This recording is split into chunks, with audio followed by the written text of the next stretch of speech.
Students, कैसे हैं आप सभी लोग। My name is Jaydeep Amita from Saraswat international academy Vapi. और आज हम बात करने वाले हैं रिफ्रैक्शन के बारे में। हमने अभी तक ऑप्टिक्स में रिफ्लेक्शन के बारे में पढ़ा था। उसका मतलब था कि एक रे जब किसी मिरर से टकरा के फिर से सेम मीडियम में लौट जाए, उसे बोला था आपने रिफ्लेक्शन। लेकिन एक रे अगर एक मीडियम से दूसरे मीडियम में ट्रैवल कर जाए और अपने पाथ से डेविएट हो जाए, तो ऐसे फिनोमेना को बोलेंगे रिफ्रैक्शन। क्लियर। तो जैसे आप यहाँ डायग्राम में देख पा रहे हैं, एक लाइट रे जो यहाँ पे आई, इंसिडेंट रे, जिसको हमने आई से बता रखा है यहाँ पे, ये अगर एयर के मीडियम में है, जो रे चल रही है यहाँ पे पूरी एयर है इस पूरे मीडियम में, ठीक है। और यहाँ पे पूरा ग्लास है इस पूरे नीचे वाले मीडियम में। तो ये जो रे यहाँ पे आई, इसमें से हो सकता है कुछ पोर्शन रे का रिफ्लेक्ट हो जाए यहाँ पे। इसे आपने रिफ्लेक्टेड रे बोला था और बोला था कि this i is equal to i. Clear है बात। तो इससे ऊपर वाला पोर्शन तो हम अभी तक पढ़ चुके हैं, ये वाला पोर्शन रिफ्लेक्शन वाला। अब जो दूसरा पोर्शन हम पढ़ने वाले हैं, उसमें जो रिफ्लेक्टेड रे आ रही है, वो इस ग्लास में ट्रैवल कर गई है, वो इस ग्लास के अंदर आ चुकी है और देखिए अपने पाथ से डेविएट हो गई है। एक्चुअली ये जो रे अगर चलती और स्ट्रेट निकलती तो ये इस डायरेक्शन में चलनी चाहिए थी, ये इसका पाथ था।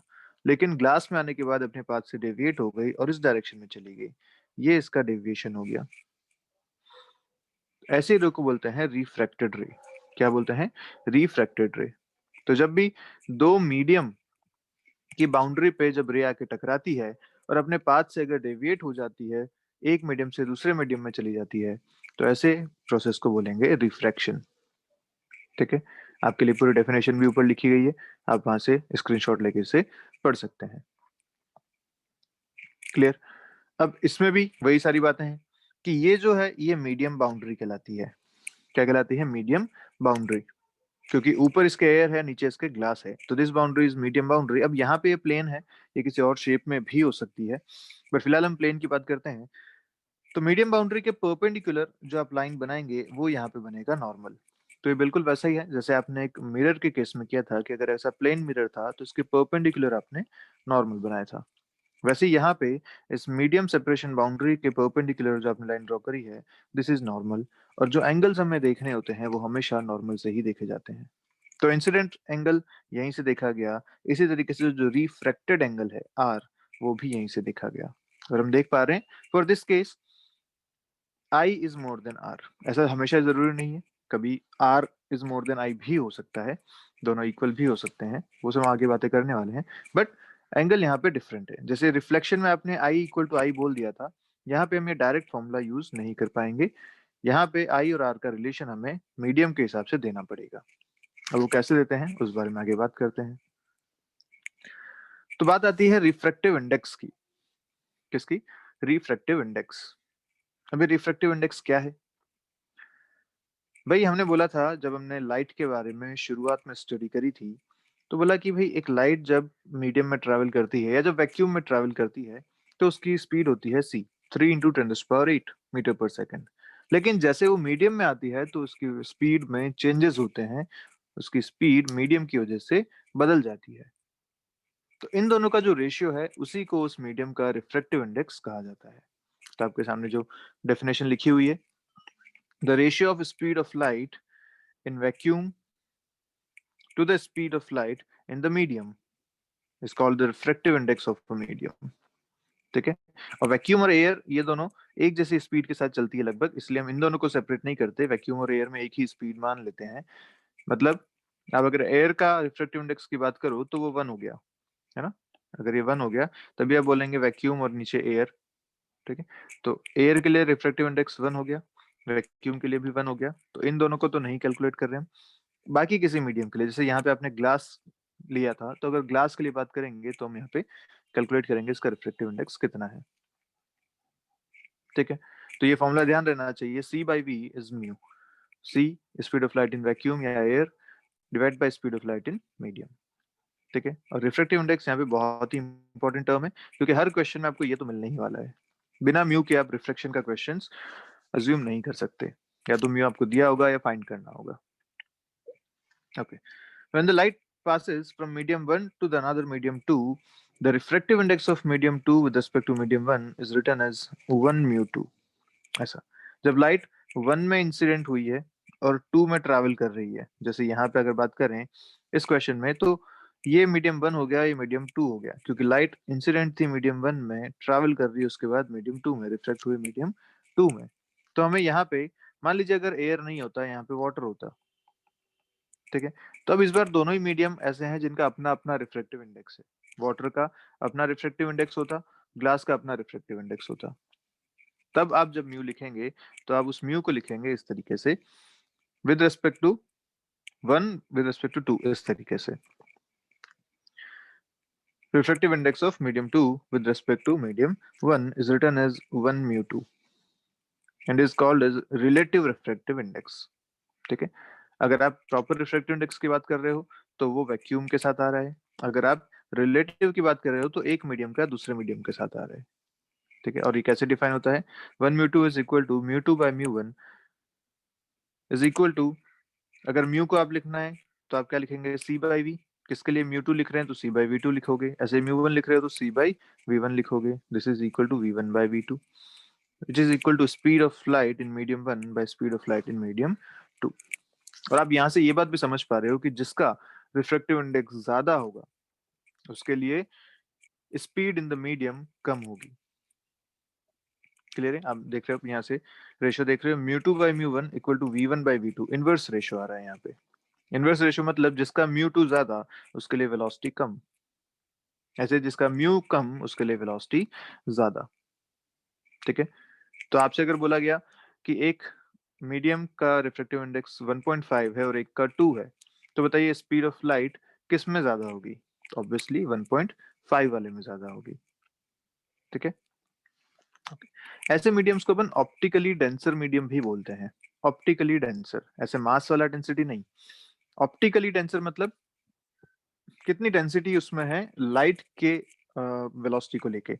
मान लीजिए आप रिफ्रेक्टिव इंडेक्स 1.5 और 2 को अगर कंपेयर करो तो 2 is more optically denser then 1.5, क्योंकि वहां पे स्पीड ऑफ लाइट और कम हो जाती है। ठीक है, तो अगर आपको रिलेटिव रिफ्रेक्टिव इंडेक्स लिखना है तो आप इस तरीके से लिखेंगे mu 2 by mu 1 equal to we 1 by we 2। ये आपको फॉर्मूला ध्यान रखना है। Okay, medium with higher refractive index is optically denser. ठीक है, ये अपने बात कर ही ली, आगे बढ़ते हैं। Refractive index is a characteristic property of the medium. किसकी प्रॉपर्टी है ये, मीडियम की प्रॉपर्टी है, whose value depends upon the nature of material of the medium and the color or wavelength of the light। ये important बात है, mu किस किस पे डिपेंड किया, एक तो मीडियम पे, ये तो होना ही था कि अपन ने बात करी थी, लेकिन मीडियम के साथ साथ ये डिपेंड करता है कलर और वेवलेंथ ऑफ द लाइट पे भी। ये अपन कई बार मिस कर देते हैं क्वेश्चन में, बहुत ज्यादा इस पे क्वेश्चन नहीं आएंगे, नीट पे इस पे मोस्टली क्वेश्चन नहीं आते हैं, लेकिन जेई में जब क्वेश्चन को बहुत अच्छे लेवल का बनाना होता है तब वो ये डिफरेंस भी वहां पे देते हैं। मोस्टली आपको जो क्वेश्चंस मिलेंगे उसमें म्यू हर लाइट के लिए सेम मिलेगा, उसमें कोई दिक्कत वाली बात नहीं है, लेकिन जब क्वेश्चन को बहुत अच्छा बनाना होगा तो आपको बोलेंगे कि रेड लाइट के लिए इसका म्यू इतना है, ग्रीन लाइट के लिए इसका म्यू इतना है, सेम मीडियम में डिफरेंट डिफरेंट म्यू हो जाएंगे फॉर डिफरेंट डिफरेंट कलर्स। ऐसा, तो ये बात भी ध्यान रखिए कि म्यू मीडियम पे तो डिपेंड करता ही है, साथ में वेवलेंस और कलर पे भी डिपेंड करता है। ठीक बात, ओके। अब बात करते हैं लॉज ऑफ रिफ्रैक्शन की। जैसे आपने लॉ ऑफ रिफ्लेक्शन पढ़े थे, उसमें आपने क्या क्या बोला था, लॉ ऑफ रिफ्लेक्शन में कि जिस एंगल पे आ रही है उस एंगल पे वापस जाएगा, आई इक्वल टू आई, जिस मीडियम से आया उसी मीडियम में वापस जाएगा, ये सारी बातें आपने करी थी। और नॉर्मल, रिफ्लेक्टेड रे और इंसिडेंट रे तीनों एक ही प्लेन में होंगे, ये तीन आपने लॉ वहां पे पढ़े थे। ऐसे यहाँ पे तीन लॉज हैं, इनकी बात करते हैं। रिफ्रैक्शन में क्या कहा जाता है, whenever light goes from one medium to another, the frequency of light and phase of light do not change, do not change, frequency does not change। ये बहुत ही इंपॉर्टेंट बात है एक रिफ्रैक्शन के केस में। Clear, however the velocity of the light and the wavelength of the light changes, ये दोनों change होती हैं मीडियम के हिसाब से, लेकिन फ्रीक्वेंसी डज नॉट चेंज। ये बात हम पहले भी कर चुके हैं, जब हमने लाइट का बेसिक नेचर के बारे में बात करी थी तब भी हमने ये बात बोली थी कि भाई ट्रैवलिंग के टाइम पे एक मीडियम से दूसरे मीडियम में जाने के टाइम पे फ्रीक्वेंसी चेंज नहीं होती, बाकी सारी चीजें चेंज हो सकती हैं। ठीक है, ऐसे ही second the incident ray, the refracted ray and the normal to the interference all lie in the same plane. वही बात जो वहां आपने बोली थी, इंसिडेंट रे, नॉर्मल और रिफ्रैक्टेड रे. This is incident ray, this is normal, this is refracted रे. तीनों एक ही प्लेन में लाई करेंगे. ठीक. और तीसरा जो यहाँ पे खास, सबसे खास बात है वो ये है, the product of refractive index and sine of angle of incidence at a point in a medium is constant. Mu sin I is constant. तो आप इसे ऐसा लिख सकते हैं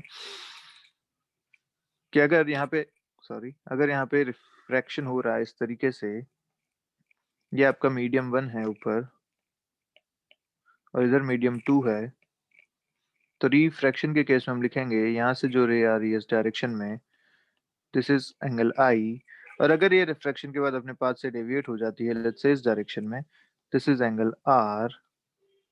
अगर यहाँ का कोफिशिएंट ऑफ रिफ्रैक्टिव इंडेक्स μ1 है, यहाँ का रिफ्रैक्टिव इंडेक्स μ2 है, तो आप जो रिलेशन यहाँ लिखेंगे वो लिखेंगे ये, μ1 sin I is equal to μ2 sin R. Clear है? μ1 मीडियम 1 का रिफ्रैक्टिव इंडेक्स, I यहाँ पे जो रे इंसिडेंट हुई उसका एंगल, ऐसे μ2 2 का रिफ्रैक्टिव इंडेक्स, मीडियम 2 का रिफ्रैक्टिव इंडेक्स, और R यहाँ पे जो रे रिफ्रैक्ट हुई उसका एंगल. और एंगल हमेशा नॉर्मल से लेना है, ये बात तो हम जानते ही हैं. क्लियर है? तो ये जो है बहुत ही इंपॉर्टेंट रूल है, इसे कहते हैं स्नेल्स लॉ. क्या कहा जाता है? Snell's law. स्नेल्स लॉ बहुत इंपॉर्टेंट लॉ है फॉर द रिफ्रैक्शन. याद होना चाहिए as it is, μ1 sin I equal to μ2 sin R. ठीक है? अगर आपको इसकी डेफिनेशन में लिखना है तो आप इस तरीके से लिख सकते हैं, the product of refractive index and the sine of angle of incidence या refraction at a point in a medium is constant. mu sin I is equal to constant. ठीक है? यहाँ से आप लिख सकते हैं, क्योंकि I1 यहाँ पे I के बराबर है, I2 यहाँ पे R के बराबर है, तो आप यहाँ से लिखेंगे μ1 sin I equal to μ2 sin R. और यहाँ पे ध्यान से देखो तो μ2 बाई μ1 जो अभी आपने लिखा था is equal to 1 μ2 relative refractive index, relative refractive index of 2 with respect to 1 is equal to sin I by sin R. ये सारी बातें यहाँ से आप फिर से रिलेट कर सकते हैं. पर ये जो रिलेशन है आपको एज इट इज याद रहना चाहिए, बहुत ही इंपॉर्टेंट ये रिलेशन आपके लिए रहने वाला है. क्लियर है? तो इस पे एक छोटा सा क्वेश्चन है आपके सामने. क्वेश्चन देखिए क्या कर रहा है. For the same value of angle of incidence, the angle of refraction in three media A, B and C are 15 degree, 25 degree and 35 degree respectively. In which medium would the velocity of light be minimum? ये आपसे पूछा गया. Clear है? For the same value of angle of incidence, मतलब I सबके लिए same दे रखा है, I सेम है, तीन डिफरेंट मीडियम्स हैं A, B और C. इनके लिए जो एंगल ऑफ रिफ्रैक्शन है वो 15, 25 और 35 ये दे रखा है. ठीक है? क्या पूछा गया आपसे? इनमें से सबसे कम वेलोसिटी ऑफ लाइट किस में होगी, मिनिमम वेलोसिटी ऑफ लाइट किस में होगी. अब लाइट की वेलोसिटी मिनिमम उस फील्ड में होगी या उस मीडियम में होगी जिसका रिफ्रैक्टिव इंडेक्स सबसे ज्यादा होगा. ये बात तुम जानते हैं, रिफ्रैक्टिव इंडेक्स सबसे ज्यादा ऑप्टिकली डेंसर मीडियम वो होगा, और इस वजह से उसमें स्पीड ऑफ लाइट सबसे कम होगी. अब वो कैसे पता करें? वो पता करने का तरीका स्नेल्स लॉ. स्नेल्स लॉ क्या कहता है कि भाई μ1 sin I is equal to μ2 sin R. अभी मान लेता हूँ कि ये जो लाइट इंसिडेंस हुई है एयर में हुई है, क्योंकि भाई हमें तो कंपेयर करना है ना चीजों को, हमें एब्सोल्यूट वैल्यू तो निकालनी नहीं है, हमें कंपेयर करना है. तो मैंने मान लिया कि ये तीनों केसेस में जो लाइट इंसिडेंट हुई ये एयर से हुई. ठीक है? तो यहाँ मैं लिखूंगा अगर μ1 sin I, तो दिस μ1 इज 1, एयर के लिए ये हो गया 1. क्लियर बात? तो मैं लिखूंगा mu sin I यानी 1 sin I equal to mu sin R. ऐसा मैं लिखूंगा इसमें. ये बात क्लियर है आपको? जो दूसरे मीडियम्स हैं ए, बी और सी, इन तीनों का म्यू अलग अलग होगा क्योंकि तीन डिफरेंट मीडियम्स हैं ये. तो ये म्यू जो है ये इन तीनों के लिए रिप्रेजेंट कर रहा है, म्यू ए हो जाएगा ए मीडियम का, म्यू बी और म्यू सी, इस तरीके से. लेकिन ये हम तीनों के लिए वैलिड रहेगा. अब अगर मैं बात करें कि यहाँ से म्यू लिखा जाए तो म्यू को क्या लिखूंगा, sine I by sine r, है ना. आई तो सबके लिए सेम है, इसको तो हटाओ। अब म्यू जिसके लिए सबसे ज्यादा होगा उसके लिए क्या साइन आर सबसे कम होगा? ये कम तो ये ज्यादा। यस। और हमें म्यू ज्यादा चाहिए क्योंकि वेलोसिटी मिनिमम चाहिए। तो यहाँ से हमें बात समझ में आती है कि म्यू तभी ज्यादा हो पाएगा जब साइन आर कम होगा, और आर सबसे कम किसका दे रखा है? 15 डिग्री का। तो मीडियम ए जो है वो सबसे ज्यादा ऑप्टिकली डेंसर मीडियम होगा, उसमें वेलोसिटी ऑफ लाइट मिनिमम होगी। क्लियर है बात? यहाँ से आप इसको स्नेल्स लॉ से आराम से कंपेयर कर सकते हैं। क्लियर है क्वेश्चन? चलिए आगे बढ़ते हैं। बात करते हैं एक ग्लास स्लैब से अगर रिफ्रैक्शन हो रहा है तो उसके बारे में। हम भी इन पे बेस्ड क्वेश्चंस आगे करेंगे, वो नेक्स्ट वीडियो में हम सारे क्वेश्चंस ही करने वाले हैं। तो फिलहाल हम कुछ कॉन्सेप्ट्स देख लेते हैं ताकि क्वेश्चंस एक साथ हम उठा सकें वहां से। तो ग्लास स्लैब के बारे में अगर बात करें तो अभी हमने जो बात करी थी उसमें क्या बोला था कि जो रिफ्रैक्शन हो रहा था वो उस मीडियम के इंटरफेस पे हो रहा था। ऊपर एक मीडियम था, नीचे एक मीडियम था, इंटरफेस पे रिफ्रैक्शन हुआ और पाथ से डेविएट हो गई लाइट। अब ग्लास स्लैब अगर आप लेते हो तो स्लैब मतलब इसकी एक थिकनेस होती है। इस थिकनेस की वजह से यहाँ पे तीन मीडियम्स हो जाते हैं। ऊपर अगर एयर है, बीच में ग्लास है, तो नीचे फिर से एयर है, ऐसा मीडियम हो गया। तो यहाँ पे दो रिफ्रैक्शन होंगे, ये बात भी हम जानते हैं। दो रिफ्रैक्शन कैसे? एक इस इंटरफेस पे जहाँ पे एयर और ग्लास मिल रहे हैं, और दूसरे इस इंटरफेस पे जहाँ पे ग्लास और एयर फिर से यहाँ पे मिल रहे हैं। क्लियर है बात? पक्का? अब सोचो, स्नेल्स लॉ से आप क्या ये बात बोल सकते हो कि sine I equal to mu sine r अगर ऐसा लिखा गया है, ठीक है? तो आप म्यू वन म्यू टू लिख लीजिए, mu one sine I equal to mu two sine R. यहाँ से आपने बोला mu one by mu two is equal to sine R by sine I, ऐसा लिखा जा सकता है इसे। सोचो जिसका म्यू ज्यादा, if mu one is more than mu two, तो क्या होगा? क्या r is more than i, ये अपन बोल सकते हैं? पक्की बात है। या अगर उल्टा होगा, if mu two is more than mu one, तो क्या बोला जा सकता है कि आई इज मोर देन आर? ये बात क्लियर है आपको? क्योंकि यहाँ जो रेशियो बन रहा है, ये देखिए, अगर म्यू वन ज्यादा है तो ऊपर वाली टर्म ज्यादा होनी चाहिए। ऊपर वाली टर्म कब ज्यादा होगी? जब r is more than i होगा। और सोचो ऐसा अगर हो रहा है, अगर आर ज्यादा है आई से, इसका मतलब जो रे रिफ्रैक्ट होके जा रही है इस नॉर्मल से, रे यहाँ से आई, दिस इज आई एंगल, और ये जानी चाहिए थी ऐसी लेकिन चली जाएगी इस डायरेक्शन में। R is more than i कब? जब mu one is more than mu two, मतलब ऊपर वाला मीडियम ज्यादा डेंसर है नीचे वाले मीडियम से। अब चाहे तो मैं से एक अलग पेज पे एक बार इसको पूरा डिस्क्राइब कर लेते हैं। हम यहाँ बात कर रहे हैं मीडियम की डेंसिटी और आई और आर के बारे में, ऑप्टिकल डेंसिटी के बारे में, ठीक है? तो अगर ये एक मीडियम सेपरेशन इंटरफेस है, इधर मीडियम वन है, इधर मीडियम टू है, दिस इज द नॉर्मल। यहाँ से जो रे आई वो अगर एंगल आई पे आई, यहाँ अगर म्यू वन है, और ये जानी चाहिए थी इस डायरेक्शन में, बट ये चली गई इस डायरेक्शन में, ये आर है, ठीक है? एक केस तो ऐसा है। दूसरा केस वही रे आ रही है, इस बार मैं इसको रेड से रिफ्लेक्ट कर रहा हूँ, इस बार ये रिफ्लेक्शन हुआ इस डायरेक्शन में और ये गया ऐसे, इस बार आर बना ये, ठीक है? अब ये दो डिफरेंट केसेस कौन कौन से हैं? तो जो फर्स्ट केस है उसमें मैं लिख सकता हूँ कि this mu two is more than mu one, इसीलिए R is less than I. कहाँ से आया ये? अभी आपने जो बोला था mu one sine I is equal to mu two sine are.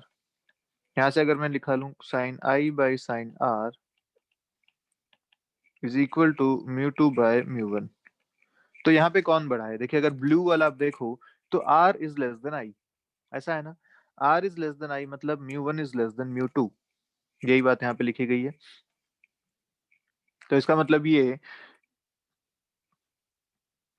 कि ब्लू वाले केस में, या अपन चलिए डायग्राम अलग ही बनाते हैं, ब्लू और रेड को अलग अलग कर देते हैं। इस केस में this is mu two is more optically denser medium, optically denser, ठीक है? और म्यू वन की अगर बात करें तो ये होगा ऑप्टिकली रेयरर। डेंसर का अपोजिट होता है रेयरर। इसका मतलब ये हो गया कि जब ऑप्टिकली डेंसर मीडियम में एक रे आती है फ्रॉम ऑप्टिकली रेयर मीडियम, तो वो नॉर्मल के पास में चली जाती है, जैसा कि आप यहाँ देख पा रहे हैं। ठीक है, रे आई थी एक ऑप्टिकली रेयर मीडियम से, इस डायरेक्शन में जानी चाहिए थी स्ट्रेट, लेकिन क्योंकि नीचे ऑप्टिकली डेंसर मीडियम था, वो नॉर्मल के पास आ गई और फाइनली इस डायरेक्शन में चली गई। क्लियर? अगर इसका अपोजिट डायग्राम में बनाऊं कि वो एक ऑप्टिकली डेंसर मीडियम से आ रही है और फिर ऑप्टिकली रेयर मीडियम में एंटर कर रही है, this is I, this is normal, ये म्यू 1 है, ये म्यू 2 है। इस केस में अगर मैं बात करूं कि ऑप्टिकली रेयर मीडियम में आई है, तो ये ऐसे चली जाएगी। ठीक है, दिस विल बी आर। यहाँ पे r is more than i, इसका मतलब this mu 2 is less than mu 1। तो जब ऑप्टिकली डेंसर मीडियम से, this is optically denser medium,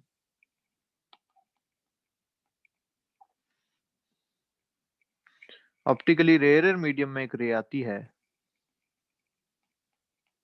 तो वो अपने नॉर्मल से दूर चली जाती है।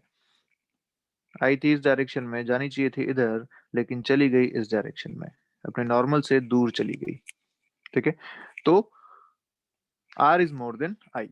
तो ये दोनों बातें आपको ध्यान रखनी है कि जब एक रे रेयर मीडियम से डेंसर मीडियम में आएगी तो नॉर्मल के पास चली जाएगी, और दूसरी बात, जब डेंसर मीडियम से रेयर मीडियम में आएगी तो नॉर्मल से दूर चली जाएगी। ये दोनों ही बातें बहुत इंपॉर्टेंट है, ध्यान रखनी है आपको हमेशा। आप चाहें तो इसको स्नेल्स लॉ से तो देख ही सकते हैं, पर ये सीधा सीधा स्टेटमेंट फॉर्म में भी आपको याद रखना है कि व्हेन अ रे travels in an optically rarer medium and goes to optically denser medium, it deviates towards the normal। ठीक है, जो फर्स्ट केस में है। दूसरे केस में, when a ray travels in optically denser medium and enters an optically rarer medium, then it deviates away from the normal। Clear है सारी बातें? बहुत इंपॉर्टेंट है, ध्यान रखिएगा इसे। आगे बढ़ते हैं, बात करते हैं ग्लास स्लैब वाली। इसे यहाँ से हटा देते हैं, ये अपन पढ़ चुके ऑलरेडी। तो ग्लास स्लैब में हम बात कर रहे थे कि यहाँ पे अब 2 बार इंटर रिफ्रैक्शन होने वाला है, एक एयर से ग्लास, फिर दूसरा अगेन ग्लास से एयर की तरफ। ठीक है, तो एक बार देखते हैं इस डायग्राम को अच्छे से।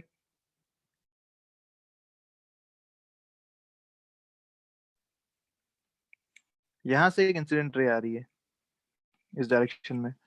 ठीक है, ये अगर एंगल, ये नॉर्मल है इस सरफेस का, यहाँ पे अगर एंगल I1 है तो दिस इज इंसिडेंट एंगल। इधर मीडियम है एयर, इस तरफ मीडियम है ग्लास, और हम जानते हैं कि एयर जो है वो रेयर मीडियम है और जो ग्लास है वो डेंसर मीडियम है। इसका मतलब जब रेयर से डेंसर की तरफ जा रही है तो जो रे है वो नॉर्मल की तरफ आनी चाहिए। ऑब्वियसली यहाँ पे आई है, देखिए इंसिडेंट रे थी इस डायरेक्शन में, जानी चाहिए थी ऐसी, लेकिन वो चली गई इस डायरेक्शन में। ठीक है, और ये जो एंगल है ये रिफ्रैक्शन एंगल है R1, और हम दोनों का रिलेशन भी जानते हैं। स्नेल्स लॉ से हम I1 और R1 ऐसे म्यू ए और म्यू जी इनका रिलेशन लिख सकते हैं। क्या लिखोगे? Mu a sine I1 equal to mu g sine R1। ये आप स्नेल्स लॉ से रिलेशन लिखेंगे। क्लियर है बात? ओके। दूसरा अगर रिफ्रैक्शन अपन देखें, तो दूसरा रिफ्रैक्शन हो रहा है इस सरफेस पे, यहाँ पे। ठीक है, यहाँ पे अगर नॉर्मल बनाया जाए तो दिस इज द नॉर्मल, और जो रे ऊपर से रिफ्रैक्ट होके आई वो अब यहाँ पे इंसिडेंट रे का काम करेगी। दिस रे is now incident ray here, और ये जो एंगल बनता है, if this angle is I2, और ये रिफ्रैक्शन के बाद कैसे जाएगी, नॉर्मल से दूर या नॉर्मल से पास? तो सोचो मीडियम क्या क्या है, ये आ रही है ग्लास से एयर की तरफ। ग्लास था डेंसर मीडियम और एयर है रेयर मीडियम। जब डेंसर से रेयर की तरफ आती है तो नॉर्मल से दूर चली जाती है। ये बात यहाँ पे हुई कि जो रे आ रही थी इस डायरेक्शन में, जानी चाहिए थी ऐसी, लेकिन चली गई दूर इस डायरेक्शन में। क्लियर है बात? यहाँ तक बात समझ आई आपको? आप फिर से यहाँ पे स्नेल्स लॉ लगा सकते हैं। पहला मीडियम जहाँ पे इंसिडेंट हुआ वो ग्लास है, ये इंसिडेंट रे है यहाँ पे, तो आप लिखेंगे mu g sine I2 is equal to mu a sine R2। यहाँ तक आपको बात सारी क्लियर हो चुकी है आई गेस, पक्का? चलिए तो आगे बात करते हैं। आपने दोनों पे स्नेल्स लॉ लगाए। पहला,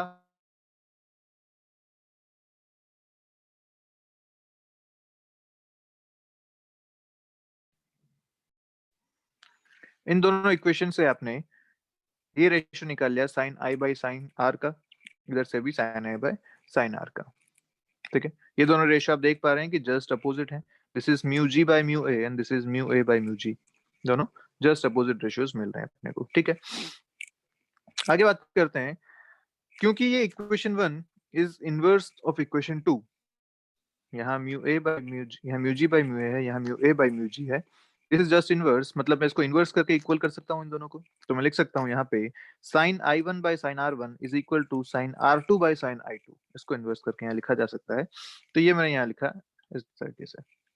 इसका मतलब एक बात समझ में आई कि ये ratio is equal to this ratio. Okay, दूसरी बात, इस डायग्राम में अपन देख पा रहे हैं कि यहाँ से जो रे रिफ्लेक्ट होके आई, this are one angle and this I two angle, क्या ये दोनों सेम होने चाहिए? यस, क्योंकि क्या यहाँ पे एक जेड बन रहा है, ये पैरेलल लाइंस वाला। yes. तो ये angle is equal to this angle, और ये एंगल आर वन है, ये एंगल आई टू है।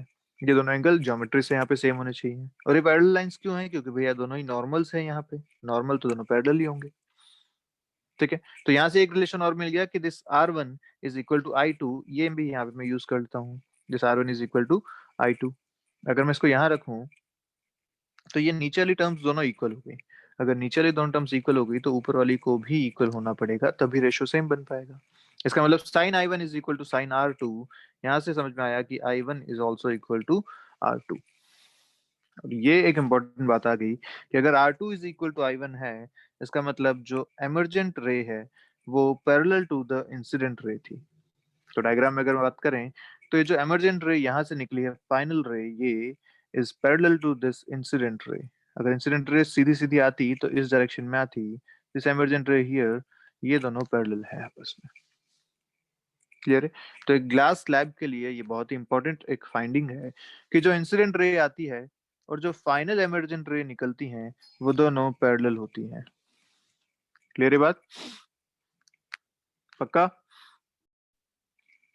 ठीक है, लेकिन अब यहाँ पे एक बात है, वो एक बात क्या कि देखिए रे का एक डिस्प्लेसमेंट तो हुआ है ना। रे अगर चलती सीधी सीधी तो ऐसे जाती, लेकिन जब फाइनल रे बाहर आई तो अब वो ऐसे जा रही है। रे इस डायरेक्शन में थोड़ी सी डिस्प्लेस हो गई है, इस डिस्प्लेसमेंट को कहते हैं lateral displacement. Lateral displacement, lateral क्यों? क्योंकि रे जाती इस डायरेक्शन में लेकिन आई यहाँ पे, ये थोड़ी सी शिफ्ट हो गई। इसकी डायरेक्शन अभी भी सेम है क्योंकि ये दोनों रेस पैरेलल हैं, लेकिन थोड़ा सा शिफ्ट के साथ है। अब ये कितना शिफ्ट हुआ, ये अपने को कैलकुलेट करना होता है ग्लास स्लैब के लिए। ठीक है, तो इसके बारे में बात करते हैं। तो यहाँ तक तो क्लियर कि रेस पैरेलल होंगी, जो इंसिडेंट रे है और जो फाइनल एमर्जेंट रे है वो दोनों। अब शिफ्ट कितना हुआ इस बारे में बात करते हैं। आइए, ये डायग्राम मैंने फिर से यहाँ पे बता रखा है। बात करते हैं लेटरल डिस्प्लेसमेंट के लिए।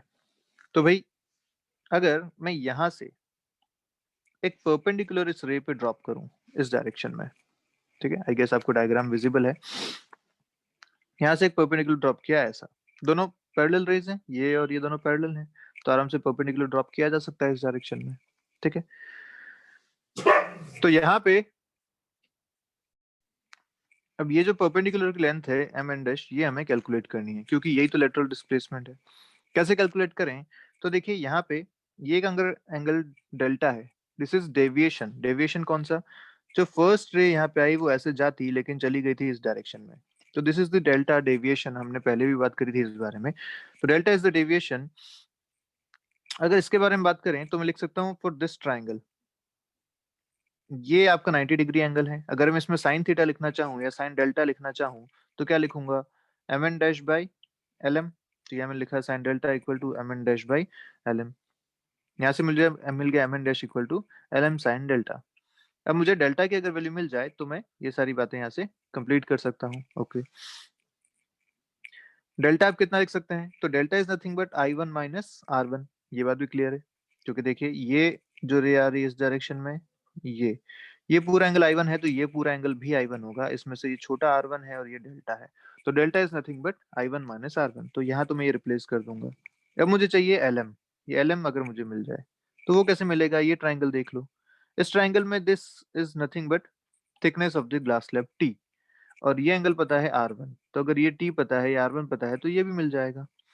ये कितना मिलेगा? तो आप यहाँ से लिख सकते हैं this is LM is equal to t by cos R1।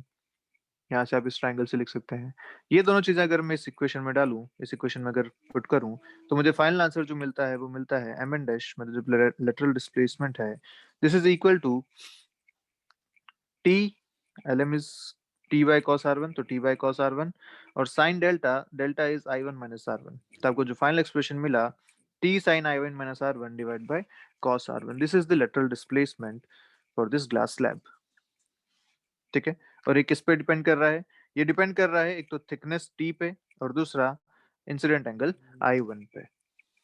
Clear है बात? R1 आप कैसे कैलकुलेट करेंगे? स्नेल्स लॉ से कैलकुलेट करेंगे, और नेट यहाँ से लेटरल डिस्प्लेसमेंट आप यहाँ से फाइंड कर सकते हैं। क्लियर है सारी बातें? तो अब इन पे बेस्ड क्वेश्चंस कैसे आते हैं वो हम अगले वीडियो में बात करेंगे। आज के लिए यहीं तक करते हैं, मिलते हैं नेक्स्ट क्लास में, तब तक के लिए बाय बाय। पढ़ते रहिए, कोई डाउट है तो पूछिए।